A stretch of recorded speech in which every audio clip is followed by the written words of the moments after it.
Olá, estamos aqui novamente para continuar o estudo das lições da Escola Sabatina. O tema geral da lição é Fazendo Amigos para Deus. Então nós começamos esse trimestre com um novo tema, estudamos no trimestre passado sobre como interpretar as Escrituras e nesse trimestre nós estamos estudando como pregar as Escrituras, como levar o Evangelho às pessoas e como converter as pessoas, né? Um evangelho poderoso, um evangelho que converte. Não simplesmente espalhar a mensagem por espalhar, né? E a melhor forma de pregar o evangelho, de levar o evangelho é testemunhando. Não é simplesmente falando e contando uma história, mas mostrando para as pessoas o que Jesus fez por você, né? Você é uma testemunha viva do que o evangelho fez na sua vida. Então, você, além de pregar a mensagem, você mostra para as pessoas o poder que a mensagem teve na sua própria vida, para que ela tenha uma noção do que a mensagem pode ter, né? Pode ser na vida dela. Então, antes da gente começar, quero lembrar a todos para que se inscrevam no canal, cliquem no sininho, né, para receber as notificações. Então, toda vez que a gente fizer um vídeo novo aqui, ou uma nova série de vídeos, nós temos a série de vídeos sobre o Apocalipse. Já estamos com 2 episódios lá, então vocês podem acompanhar no canal. E também pedimos para que vocês compartilhem, né? Assim o canal cresce e a mensagem consegue alcançar mais pessoas. Então façam isso aí para ajudar a gente aqui nesse projeto, né? O tema da nossa lição essa semana é Testemunhas Cativantes, o poder do testemunho pessoal. Então, testemunhas cativantes, né? Testemunhas que conseguem agarrar, que conseguem abraçar, né? A Bíblia fala que Jesus nos chama de pescadores de homens. Então o pescador, ele lança sua rede, era assim que os pescadores pescavam nos dias de Jesus. Hoje muita gente pesca assim hoje ainda, lança suas redes sobre as águas, e aí quando puxam as redes, a rede está lá cheia de peixes, né? Então esse é o cativeiro, né? Então, nós cristãos devemos ser cativantes nesse sentido. Nossa pregação, nosso testemunho deve envolver as pessoas e abraçar as pessoas, para que as pessoas possam sentir a segurança do Evangelho, né, por meio da pregação. Então, vamos lá. O primeiro tópico diz assim: testemunhas improváveis. Ela vem contando aqui a história, é um episódio da história de Jesus que eu gosto muito, quando Cristo ele atravessa o Mar da Galileia e ele vai até a região de Gadara, né? Então, em outro livro fala Gerasa, na verdade é a mesma região ali. E num evangelho fala que ele encontra 2 endemoniados, num outro evangelho fala que encontra um. Na verdade, ele encontrou 2 mesmo, é que um evangelho deu mais ênfase em um deles, em um dos endemoniados, que é o que a gente vai falar aqui, né? 2 endemoniados foram curados. Mas lá no livro de Marcos, né, vem um deles, após ter sido curado ali da possessão, um homem que há anos viveu ali no meio dos túmulos, né, e ele era violento. Tentaram uma certa vez prendê-lo, né, com correntes e tudo, mas ele conseguiu quebrar. Então ele ficava com uma força, né, uma força terrível por causa da possessão. Então era um homem que vivia uma situação muito triste e lamentável. Ele andava nu, né, ficava nu ali, todo sujo. E era uma situação lá, e era famoso, né? Os 2 tinham essa fama aí. Quando Jesus atravessa o Mar da Galileia e encontra, na verdade ele já tinha esse propósito, né? Quando ele atravessa, os discípulos não sabiam disso, mas Jesus sabia o que ia encontrar do outro lado. Ele expulsa os demônios daqueles homens, e os homens ficam curados. E aí Marcos, né, relata o que um deles pretende fazer. Um deles chega para Jesus e fala assim: mestre, deixa eu ir junto com vocês aí. Ele queria ficar ali, ele reconheceu a importância, né, do ato, né, do trabalho de Cristo ali na vida dele. Ele aceitou Jesus de imediato. E aí Jesus ele responde de uma forma surpreendente, de uma forma que a gente não esperava, né? Então, o que você imagina? Uma pessoa que chega para Jesus e fala assim: deixa eu seguir o Senhor, deixa eu ficar junto com os teus discípulos. Aí você imagina logo Jesus falando assim: não, venha, pode vir, fica aqui conosco. Mas Jesus não respondeu isso. Olha, isso é um dado interessante. Jesus, ele já havia chamado os seus discípulos, aqueles que seriam os futuros apóstolos, né, que levariam o seu evangelho ao mundo, mas para nenhum deles ele ainda tinha dado a missão. Esse é o primeiro homem na narrativa bíblica que recebe a missão de Cristo, que ouve dos lábios do Mestre a missão. E Jesus chega até esse homem e fala assim, né, lá em Marcos 5, 19 e 20. Jesus, porém, não lhe o permitiu, mas disse-lhe: vai para a tua casa, para os teus, e anuncia-lhes quão grandes coisas o Senhor te fez, e como teve misericórdia de ti. E ele foi e começou a anunciar em Decápolis quão grandes coisas Jesus lhe fizera, e todos se maravilharam. Impressionante isso aí. Jesus fala, não deixa o homem ir com eles e fala assim: você vai voltar para casa, vai voltar para os seus amigos, né, para os seus conhecidos, e vai contar tudo o que eu fiz por você. Simples, é a coisa mais simples do mundo. E o homem recusou? Não, o homem foi. O homem foi e fez aquilo que Jesus fez, né? Ele voltou para Decápolis e ele contou para todos o que Jesus fizera. Depois disso, né, nesse mesmo episódio aí, quando Jesus expulsa os demônios, ele faz com que os demônios entrem em porcos que haviam ali, né? Porque aquela cidade, Decápolis, que na verdade não é uma cidade, né? A Bíblia dá esse nome para aquela região de Decápolis, né? Mas a palavra Decápolis, ela significa 10 cidades, né? 10 cidades. Então eram 10 cidades que existiam naquela região, e eram cidades pagãs, né? Cidades greco-romanas, tinham outros costumes. E então ele manda o homem para aquela cidade lá para pregar o evangelho ali para aquelas pessoas. Eram pessoas que não tinham conhecimento de Jesus. Havia judeus ali também que viviam de forma já totalmente desregrada, inclusive estavam criando porcos, coisa que na Judéia mesmo era coisa inadmissível, porque o judeu não come porco, né? O judeu, a lei proíbe esse tipo, alimentar-se de carnes imundas. Então eles não comiam porcos. E Jesus, ele manda que os demônios entrem nos porcos, e os porcos, né, 2.000 porcos, se atiram sobre as águas e morrem ali, né? Os criadores de porcos ficaram desorientados, ficaram atrás, falaram: não, vai embora daqui que você está atrapalhando os negócios. Aí Jesus saiu de Gadara e voltou, né? Atravessou o mar de novo e voltou para sua terra. Mais tarde Jesus vai voltar, ele volta para aquela região. E quando ele volta, quando ele chegou lá, não encontrou ninguém, apenas o endemoniado. Olha só, a pior situação que o ser humano pode chegar, a pior situação de degradação, né? Satanás havia tomado a vida daquele homem de uma forma impressionante, né? Estava acabando com a vida dele totalmente. Jesus o cura, o salva, e quando Jesus volta agora, ele não encontra né? Na verdade, na primeira vez não encontrou nenhum. Ele agora encontra dezenas e dezenas de pessoas que se converteram por causa do testemunho daqueles homens. Então, para vocês verem o que qual é o poder do testemunho pessoal. Então, quando você for pregar o evangelho, às vezes, né, é muito gostoso pregar sobre as doutrinas, sobre a verdade, né, como ela acontece, como se entende, e é isso tem que ser feito. Mas ela não tem a força que teria se junto com isso você pregasse a sua experiência com Deus, o que Jesus fez por você, né? Como você era e o que você é agora, como ele agiu na sua vida, os milagres que ele realizou. Então o testemunho, ele é poderosíssimo para pregar o evangelho, e nós temos que pregar o evangelho assim. Ellen White, no livro Desejado de Todas as Nações, página 340, declara o seguinte: podemos dar testemunho do que temos conhecido da graça de Cristo. É esse testemunho que nosso Senhor pede de nós, e por falta dele o mundo está a perecer. Próximo tópico: proclamando o Cristo ressurreto.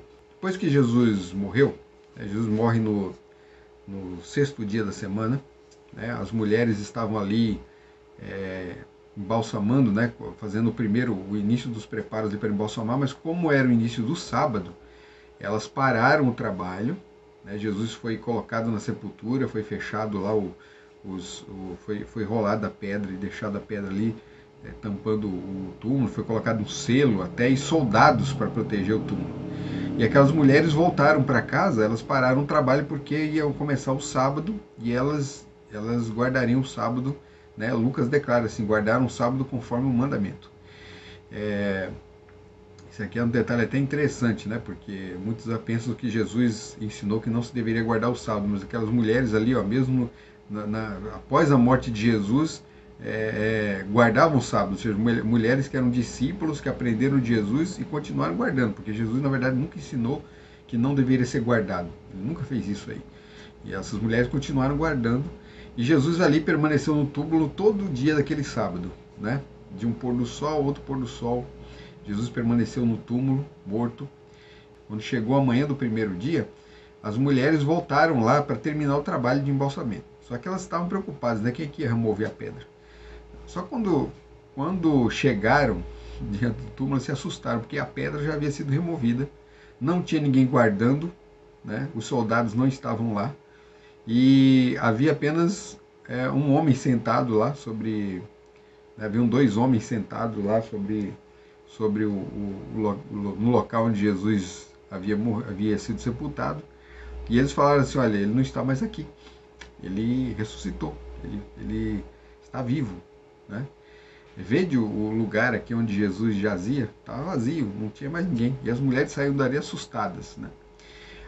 Daquelas mulheres, uma, né, foi a que encontrou primeiro Jesus, chamava Maria Madalena. Maria Madalena, ali naquele dia, né, naquela manhã, encontrou Cristo, e ela achou que, ela viu Jesus, um homem andando ali e ela achou que era o jardineiro, estava próximo ali do túmulo, e foi conversar com ele, querendo saber onde estava o corpo do mestre. E Jesus, quando falou o nome dela, aí ela reconheceu que era Cristo, né? E ela foi correndo para abraçar, e falou assim, não me toques, porque eu ainda não subi ao Pai. E Marcos 16, 9 e 11 declara o seguinte: Jesus, tendo ressuscitado na manhã, no primeiro dia da semana, apareceu primeiramente a Maria Madalena, da qual tinha expulsado 7 demônios. E partindo ela, anunciou àqueles que tinham estado com ele, os quais estavam tristes e chorando. E ouvindo eles que vivia e que tinha sido visto por ela, não o creram, né? Então, Maria, quando saiu dali, a primeira coisa que ela foi fazer, contar que Jesus havia sido ressuscitado. Ela viu Jesus, ela teve a experiência com Jesus, ela teve uma experiência anterior também. O texto declara que ela foi expulso dela 7 demônios, né? Aqui é a situação diferente do endemoniado, né? Não é que Maria Madalena andava por aí espumando e toda rasgada e suja, né? Enlouquecida. Não era essa a situação dela, não, né? A situação dela era outra. E ela foi salva 7 vezes dessa situação. Então ela caía, depois voltava, caía e voltava. E Jesus fez um trabalho ali, uma obra com ela, meticuloso ali, com paciência, até que aquela mulher se converteu de vez. E ela foi a primeira ali a encontrá-lo naquela manhã. Quando ela ficou sabendo que Jesus estava vivo, ela saiu para contar. Ela foi contar rapidamente, né? Isso aí, irmãos, isso aí é o que acontece na vida de todo verdadeiro cristão. Quando você se convence da verdade do Evangelho, da mensagem do Evangelho, e quando essa mensagem atinge sua vida a ponto de transformar o seu caráter, não tem como você se calar, né? Você sai correndo para anunciar, e foi o que Maria fez. Os homens, os discípulos, não acreditaram, né? Então não se surpreenda se alguns não acreditarem. Se eles que eram os discípulos não acreditaram, aqueles que ouviram Jesus, estiveram do lado dele, não acreditaram, imagina as pessoas que não viram nem ouviram, né? Então o trabalho vai ter que ser feito com mais paciência com eles. Mas não se desanime, porque a mensagem vai ter seu resultado lá na frente, como teve na vida deles. Não acreditaram ali no primeiro momento, mas acreditaram depois. A mensagem da ressurreição de Jesus é a mensagem mais poderosa, né? Então é a mais surpreendente, a mais fantástica, né? Como que alguém pode voltar à vida? Mas o Filho de Deus voltou à vida. Nós temos um Deus vivo. Nós temos um Deus vivo que governa no céu, que intercede por nós, que reina sobre o mundo, sobre o universo, que trabalha como sumo sacerdote, intercedendo por nós, né, apresentando o seu sangue diante do Pai. Então nós temos um Deus vivo. É uma mensagem mais poderosa. Nenhuma outra religião tem uma mensagem como essa. Eu não estou desmerecendo a religião de ninguém, mas não há religião como essa. Não existe. É uma mensagem poderosa, e essa mensagem é que vai abalar o mundo, né? Ela já abala, mas ela vai abalar muito mais, você nem imagina. Então Maria fez isso, né? Ela proclamou o Jesus ressurreto e teve essa experiência, porque teve essa experiência maravilhosa. Não conte também, fale de Jesus ressurreto para as outras pessoas. Próximo tópico fala: vidas transformadas fazem a diferença. Aqui o texto vem falando sobre João e Pedro. João e Pedro tiveram. Esse não foi o único episódio surpreendente da vida deles, né? Tiveram muitos outros. Certo dia, eles voltando, eles a caminho do templo para adorar, encontraram um coxo ali na porta, a porta chamada Formosa, ali em Jerusalém. E esse homem era coxo, e era um homem que não teve oportunidade de encontrar Jesus para Jesus curá-lo, né? E ele estava pedindo esmolas. Pedro e João disseram que não tinham dinheiro para dar para eles, mas o que eles tinham, eles podiam dar. Aí falou para o homem: levanta e anda. Aí o homem levantou e saiu pulando, ficou alegre, feliz da vida, né? Procurou conhecer melhor, se converteu aquele homem, né? Aquele homem não saiu pulando e foi embora sem agradecer, não. Aquele homem se converteu. Por causa disso, por causa do tumulto que Pedro e João causaram ali naquela região, eles aproveitaram pregando, né? As pessoas ficaram maravilhadas, eles pregaram o evangelho para elas, acabaram sendo presos, foram presos, né? E lá no capítulo 4, né, de Atos, vem contando essa história da prisão de Pedro e João. Só que, embora presos, né, se juntou ali para fazer para tratar do caso dele, vieram os saduceus, Anás, Caifás, todos que eram da linhagem sacerdotal, escribas, um monte de gente, pessoas preparadas ali para analisar o caso, e eles não tinham como negar que o homem, o coxo, estava curado. Era inegável isso aí, todo mundo conhecia o coxo há anos. Ele era uma pessoa conhecida, sempre pedia esmola ali. E agora não, agora ele estava curado. Então eles não tinham como negar aquilo. Não, houve uma cura. A cura foi real, aconteceu. O que nós vamos fazer com esses homens aí? Porque eles também não cometeram crime nenhum, né? Aí eles falaram assim: vamos soltar eles, mas vamos dar uma prensa neles aí, vamos falar assim para eles que não é para eles andarem pregando esse Jesus não, né? E lá em Atos 4,13 declara o seguinte: então eles, vendo a ousadia de Pedro e João, e informados de que eram homens sem letras indoutos, maravilhavam-se e reconheceram que eles haviam estado com Jesus.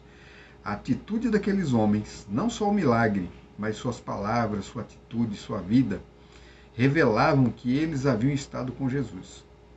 É isso que as pessoas devem ver na nossa vida, na minha vida e na sua, quando elas entrarem em contato com a gente. Elas têm que olhar para a gente e falar assim: olha, esses homens estiveram com Jesus. Nós somos as testemunhas, os representantes de Cristo aqui na Terra. Então isso é muito importante, porque às vezes, né, como cristãos, podemos acabar passando um testemunho errado. E aí estamos usando o nome de Deus em vão, né? Não estamos representando perfeitamente o caráter do Criador, do Salvador. E esses homens representaram, né? Aí lá em Atos 4, 19 e 20, fala assim: respondendo, porém, Pedro e João, né, depois que foi feita toda essa análise aí sobre eles, aí aqueles homens ali falaram o seguinte: vamos fazer o seguinte, vamos deixar eles livres, eles podem ir embora, mas vamos ameaçá-los, eles não podem pregar sobre Jesus, não podem falar, né? Vão em paz aí, mas não falem mais de Jesus para ninguém.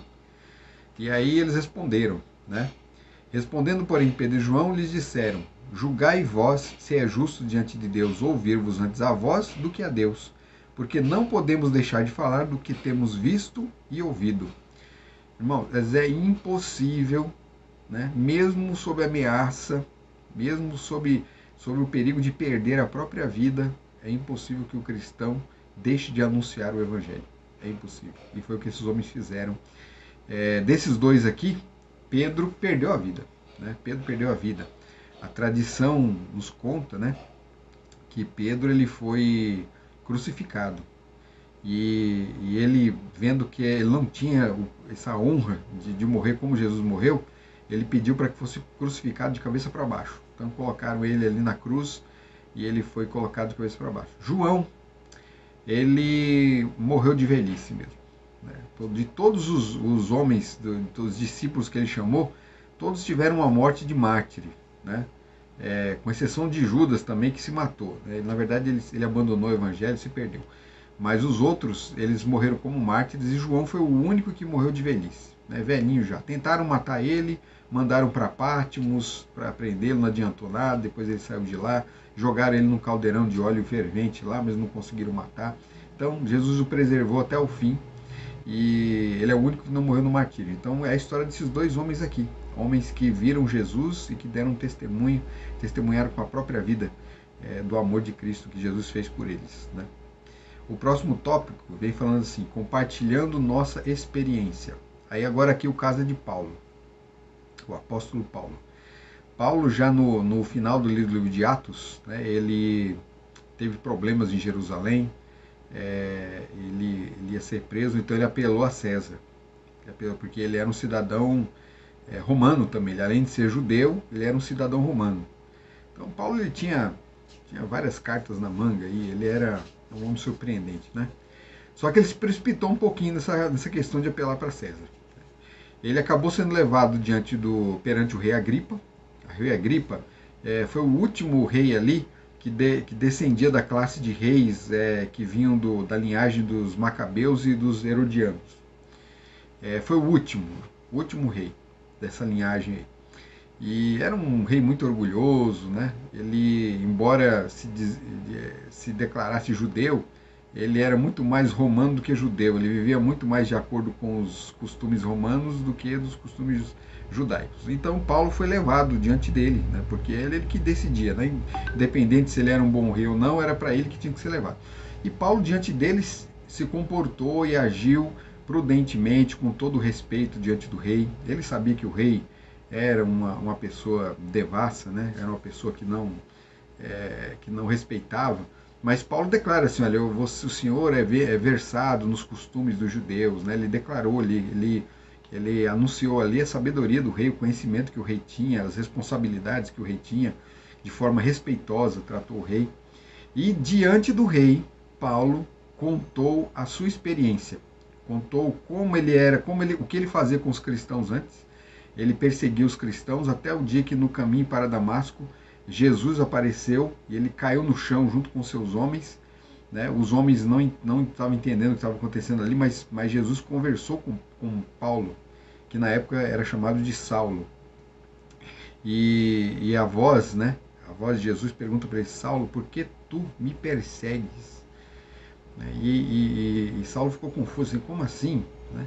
Jesus o levou a entender que com essa palavra assim, que Paulo estava perseguindo o próprio Deus na pessoa de seus filhos, né? Estava massacrando os filhos de Deus, né? E Deus é como se estivesse perseguindo o próprio Deus. E naquele momento Saulo se converte, né? Se torna um novo homem e recebe uma missão de Jesus, né? Ele declara isso no verso de 26, 16, ele declara assim, mas levanta-te, né? Jesus falando com Paulo, levanta-te e põe-te sobre teus pés, porque te apareci por isto, para te pôr por ministro e testemunha tanto das coisas que tem visto, como daquelas pelas quais te aparecerei ainda. Então Jesus ainda ia falar com ele, ou em outros momentos. Essa não foi a única vez que Jesus falou, não. Jesus conversou com Paulo. Paulo foi um profeta. Jesus conversou com Paulo em outros momentos, e anunciou o evangelho, ensinou para as coisas que ele deveria falar, e ele foi um grande missionário, um grande pregador do evangelho, né?